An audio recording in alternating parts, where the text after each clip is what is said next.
Hello everyone, welcome to English Classes Online. My name is Benjamin, and in today's lecture we shall be talking about sequence of tenses. Sequence of tenses refers to the agreement between the tense of the verb in the main clause and the tense of the verb in the subordinate clause.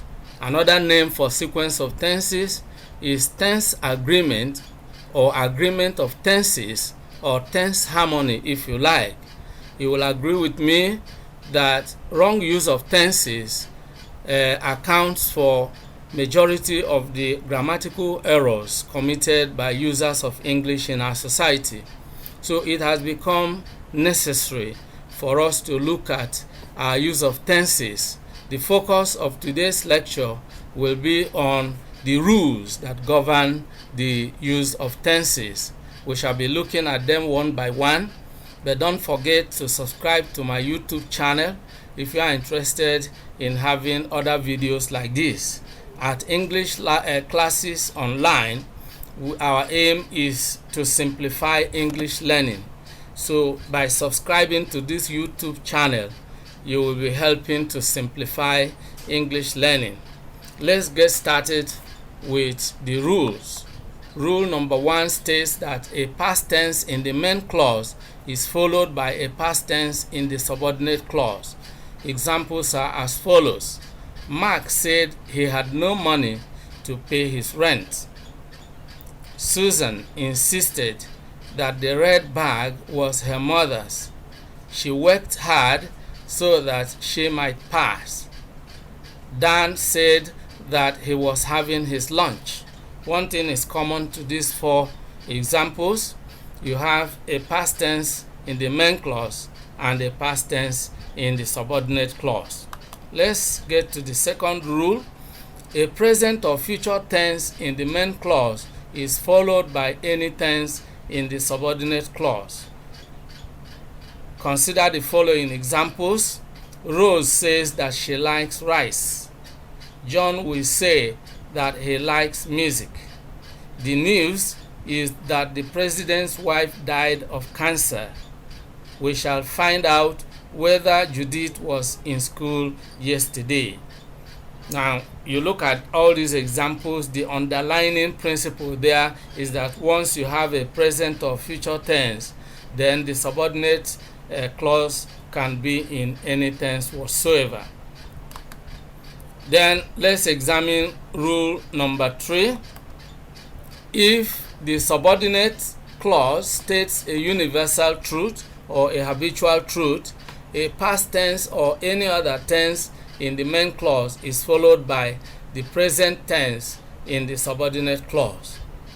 Now, what this simply means is that once the subordinate clause expresses a universal truth or a habitual reality, that subordinate clause expresses that fact in the present tense. And the reason is that a universal truth or a habitual reality is a timeless idea.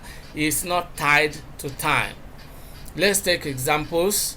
Our science teacher said that the earth rotates around the sun.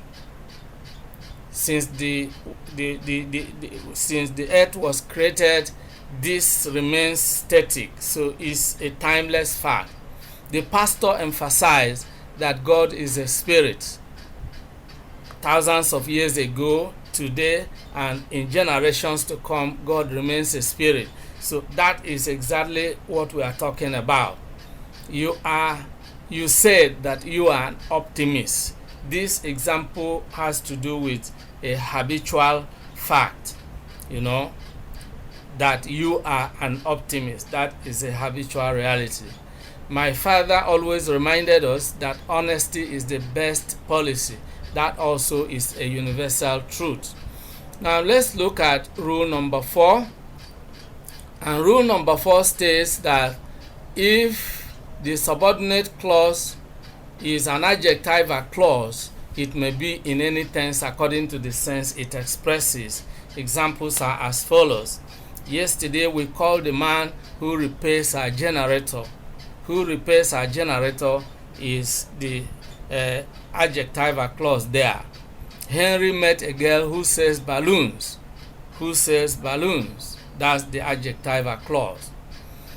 The president will give an award to the man who wrote the national anthem. Who wrote the national anthem is the adjectival clause. The security agents are still looking for the gunmen that killed the attorney general. That killed the attorney general is the adjectival clause there. And the underlying principle there is that once it is an adjectival clause, then it can express its idea in any tense whatsoever. Let's go to the next rule, and that is rule number 5. Rule number 5 is also drawing our attention to the subordinate clause. If the subordinate clause expresses comparison, reason, or degree, it may be in any tense according to the sense it expresses. Now let's look at the examples. The director is going to pay you more than he paid the former manager. This compares what is expected in the future and what happened in the past. The man who is preaching to you today was once a drunkard and drug addict. Again, it compares what is the situation now and what happened in the past.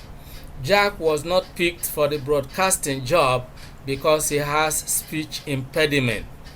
This is a situation where the subordinate clause expresses reason. And when a subordinate clause expresses reason, it can be expressed in any tense whatsoever. No other woman can love Bruce as his late wife loved him. Again, a comparison between what is expected in the future and what happened in the past. Let's look at rule number 6. When the subordinate clause, let's look at it quite clearly.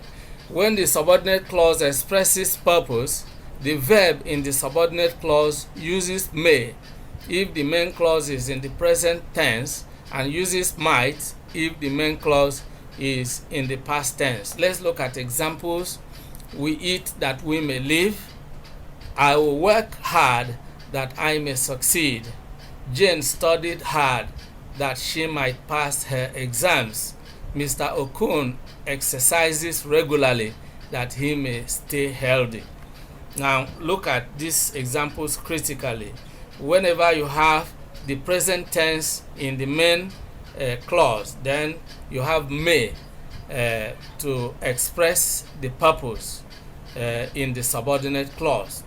And again, if we have a past tense in the main clause, then we have a corresponding past form of may, which is might, to express the purpose in the subordinate clause. That's the underlying principle.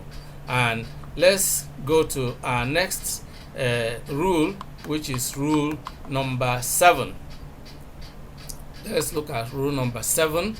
The word lest in a subordinate clause must be followed by the auxiliary verb should, whatever the tense of the verb in the main clause. Examples are as follows. The ex-governor disguised himself as a woman lest he should be arrested by the police. King David pretended to be mad lest he should be killed by the Philistines. He works hard lest he should fail. We shall rise early lest we should miss the flight. One thing is common to all these 4 examples. We have the concept of collocation as the underlying principle here. Collocation is the fact that 2 or more words tend to be used together constantly in English sentences, just like human beings who tend to keep company or associate with one another, people who are friends or relations. And so the word lest and the word should are collocates. Wherever you find lest is followed by should. In the first example, the ex-governor disguised himself as a woman lest he should be arrested by the police. King David pretended to be mad lest he should be killed by the Philistines. He works hard lest he should fail. We shall rise early lest we should miss the flight. That's the principle there that need to be examined critically. Let's take a look at the next, which is rule number 8. When the subordinate clause is introduced by the word since, the main clause is in the present perfect tense and the subordinate clause is in the past tense. Examples are as follows. It has been 13 years since Mama died. 10 years have passed since we relocated to this place. It has been long since Uncle Sam visited us. So many things have happened since the president left for London. You look at it, you find that two grammatical structures occupy definite positions whenever you use the subordinating conjunction since to introduce a subordinate clause.